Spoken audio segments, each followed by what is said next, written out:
আসসালামু আলাইকুম রহমতুল্লাহ বরকাত। আজকের ক্লাসে যারা অ্যাটেন্ড করেছো সবাইকে ক্লাসে স্বাগতম জানিয়ে আজকে ক্লাস শুরু করছি। তথ্য ও যোগাযোগ প্রযুক্তি দ্বিতীয় অধ্যায় ষষ্ঠ শ্রেণী। আমি আছি ইমরুল কায়েস তোমাদের সাথে। তো আজকে আমরা দ্বিতীয় অধ্যায়ের একটা টপিক নিয়ে আলোচনা করব, ষষ্ঠ শ্রেণীর। তোমরা একটু চিত্রগুলো দেখো। এই চিত্র দেখে তোমরা আসলে কী বুঝতে পারছো, এটা কিসের চিত্র? যারা এটার সাথে পরিচিত তারা হয়তো বলতে পারছো যে এটা কিসের চিত্র। দুইটা চিত্র একই রকম। আমরা আমাদের যখন প্রয়োজনীয় কাজকর্ম করে থাকি কম্পিউটারের মাধ্যমে, সেইখানে খুবই একটা ইম্পর্টেন্ট একটা ডিভাইস বা অংশ যেটাকে আমরা জানি, সেই অংশটা। এবং এই মুহূর্তে আমি যদি তোমাকে বলি যে ডিভাইসের চিত্রটা তুমি দেখতে পাচ্ছ, সেইটা আসলে মূলত তুমি দেখে কি বুঝতে পারছো? তুমি কিন্তু শরীরের কোনো একটা অংশ নিয়ে চিন্তা করছো, চিন্তা করে সেটা নিয়ে তোমার অ্যান্সার তৈরি করছো।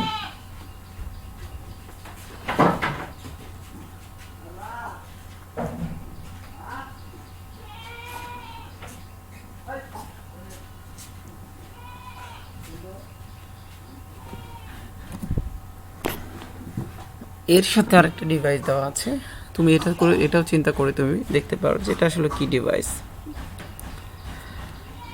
তো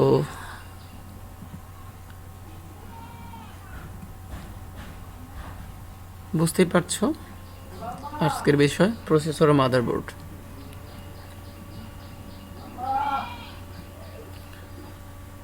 শিখন ফল আমরা এই পাঠ শেষে মাদারবোর্ড সম্পর্কে বলতেও লিখতে পারবো, প্রসেসর সম্পর্কে বলতে পারবো, লিখতে পারবো, এবং মাদারবোর্ড প্রসেসরের বিভিন্ন অংশ চিহ্নিত করতে পারবো।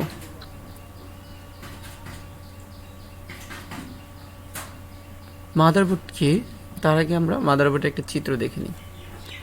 মাদার শব্দের সাথেই তোমরা বুঝতে পারছো যে মায়ের একটা সম্পর্ক আছে।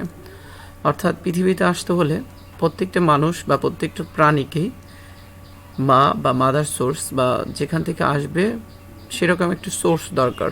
তো কম্পিউটারে যখন কাজ করে যাবতীয় ডিভাইসগুলো কোনো একটা ডিভাইসের সাথে এগুলো কানেক্টেড থাকে। তো সেই ডিভাইসটাই হচ্ছে মূলত মাদারবোর্ড। এটা কম্পিউটারের মাও বলা যেতে পারে। অর্থাৎ আমরা কম্পিউটার যেই ডিভাইস কানেক্ট করি না কেন, অবশ্যই একটা ডিভাইসের সাথে কানেক্টেড থাকতেই হয়, সে হচ্ছে মাদারবোর্ড। একটু মাদারবোর্ডের বিভিন্ন অংশগুলো একটু জেনে নেই। এটা হচ্ছে প্রসেসর স্লট, অর্থাৎ এইখানে একটা প্রসেসর বসানো হয়। অর্থাৎ যে কম্পিউটার যাবতীয় জিনিস প্রসেস করে এরকম একটা ছোট্ট ডিভাইস থাকে, অংশ থাকে, এটা প্রসেসর। এটা র্যাম স্লট, যেটা অস্থায়ী মেমোরি হিসেবে ব্যবহার করা হয়। এখানে ডাবল স্লট দেওয়া আছে, অর্থাৎ দুইটা র্যামকে আমরা ইনক্লুড এখানে করতে পারবো, র্যাম লাগানোর যে স্লট।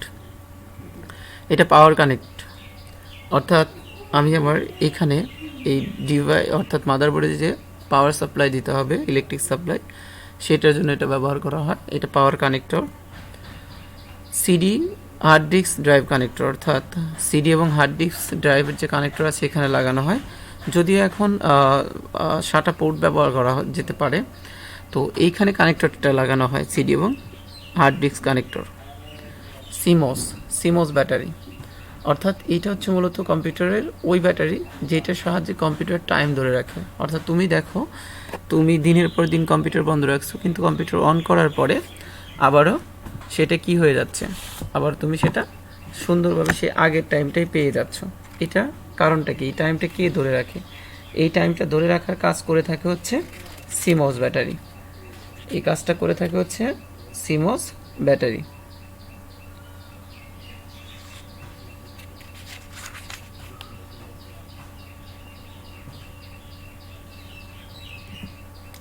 এরপরে চিপস, বিভিন্ন ধরনের চিপ থাকে, অর্থাৎ আলাদা আলাদা চিপ থাকে বিভিন্ন কাজ করার জন্য। মেমোরি কন্ট্রোলার আছে, অর্থাৎ মেমোরিকে কন্ট্রোল করার জন্য এখানে একটা মেমোরি কন্ট্রোলার ব্যবহার করা হয়, এটাকে হিটসিং বলে। AGP slot, accredited graphics port, অর্থাৎ এক্সট্রা গ্রাফিক্স লাগানোর জন্য এখানে একটা পোর্ট থাকে। ফ্লপি ডিস্ক কানেক্টর, অর্থাৎ আমি ফ্লপি ড্রাইভ যদি কানেক্ট করতে চাই তাহলে এইখানে ব্যবহার করা হয় কানেক্টরটা। PCI slot, peripherals component, peripherals input output component, যদি আলাদা কোনো পেরিফেরালস অংশ যন্ত্রপাতি যোগ করতে হয় এই অংশে। ISO, input output system, input output slot, এটা হচ্ছে মূলত একটা মাদারবোর্ড। আমি যদি আরেকটা দেখি মাদারবোর্ডের আরেকটা চিত্র, এটা একটা মাদারবোর্ড। এই মাদারবোর্ডের বিভিন্ন অংশ এখানে এক্সট্রা দেওয়া হয়েছে আর কি। CPU socket, DIMM, DDR2 memory slot দুইটা দেওয়া আছে। সুপার ও চিপ দেওয়া আছে, এখানে একটা 24 পিন ATX পাওয়ার কানেক্টর দেওয়া আছে। ফ্লপি কানেক্টর দেওয়া আছে তার ডান পাশে। IDA কানেক্টর দেওয়া আছে। স্যাসিস ফ্যান কানেক্টর দেওয়া আছে।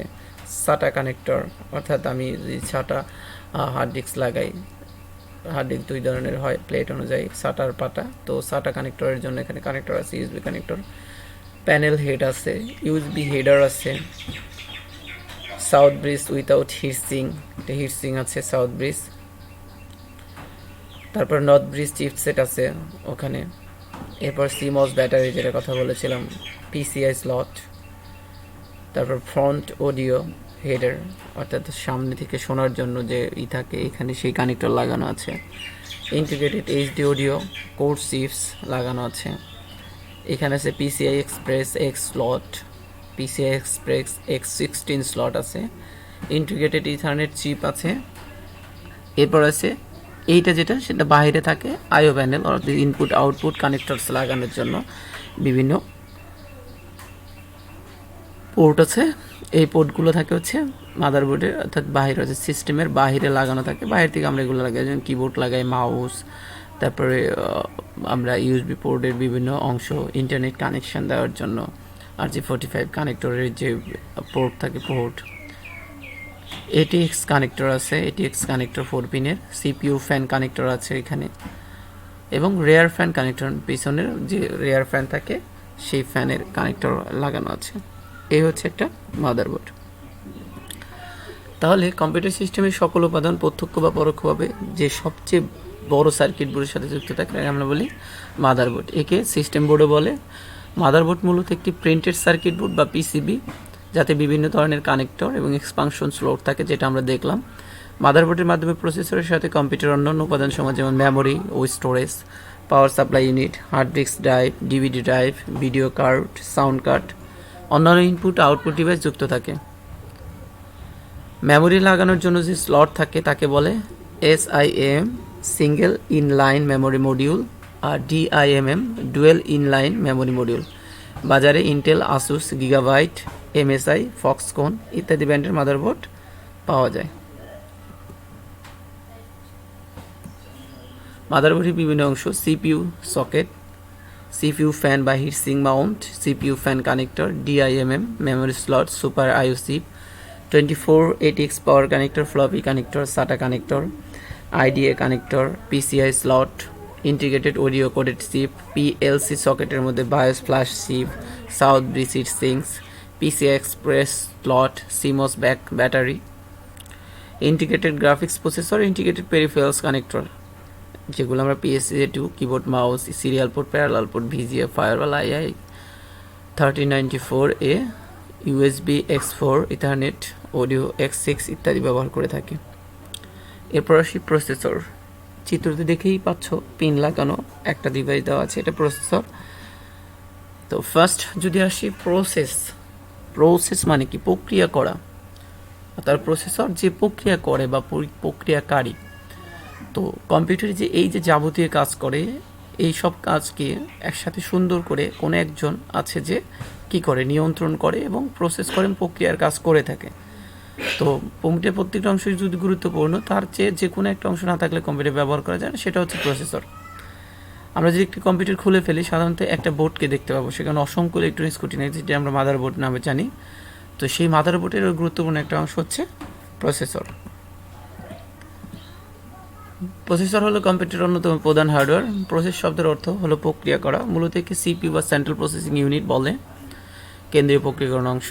প্রকৃত অর্থে মাইক্রোপ্রসেসর একটি স্বয়ংসম্পূর্ণ প্রোগ্রামেবল গাণিতিক ইঞ্জিন, যা ইনস্ট্রাকশনের মাধ্যমে কম্পিউটারের যাবতীয় অপারেশন কী করে, নিয়ন্ত্রণ করে এবং সম্পাদন করে। প্রসেসরকে কম্পিউটারের মস্তিষ্ক বলা হয়। আমরা যেমন আমাদের যাবতীয় কাজ মস্তিষ্কের মাধ্যমে সমাধান করি, ঠিক প্রসেসরে কম্পিউটারের যাবতীয় কাজ করা হয়। অর্থাৎ আমরা যখন কম্পিউটার চালানোর সময় বিভিন্ন কমান্ড দিয়ে থাকি, সেগুলো প্রসেসর প্রসেসিং করে আমাদেরকে ডিসপ্লেতে শো করে।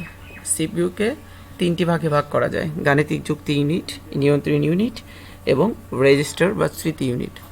আমরা যদি চিত্র দেখি, LU arithmetic and logic unit, যেটা গাণিতিক অংশ।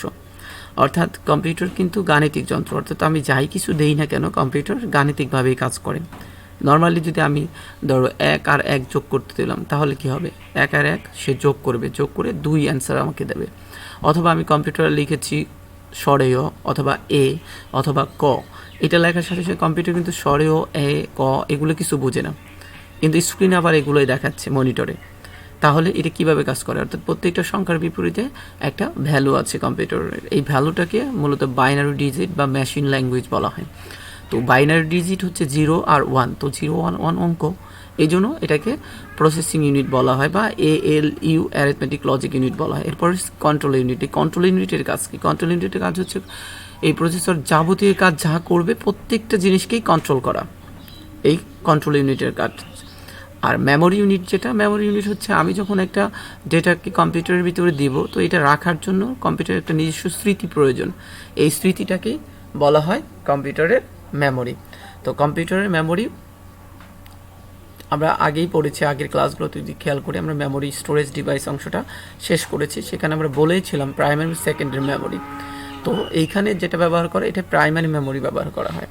অর্থাৎ এই মেমোরিটা সেকেন্ডারি মেমোরি না, প্রাইমারি মেমোরি হিসেবেই ব্যবহার করা হয়ে থাকে। অর্থাৎ যতক্ষণ কারেন্ট থাকবে কম্পিউটার ততক্ষণ তার তথ্য ধরে রাখবে। কারেন্ট চলে যাওয়ার সাথে সাথে প্রসেসে থাকা অবস্থায় যে সকল তথ্য থাকবে সেগুলো অটোমেটিক কী হয়ে যাবে, মুছে যাবে। যদিও ক্যাশ থাকে সেখানে জমা থাকার পসিবিলিটি থাকে বা রাখে।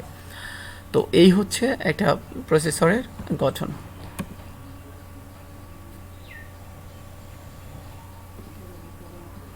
আমরা একটা ভিডিও দেখি। Is sometimes called the processor and is a silicon chip located inside the system unit. It acts like a tiny fast calculator, processing information that flows into it or input and generating and forwarding information or output.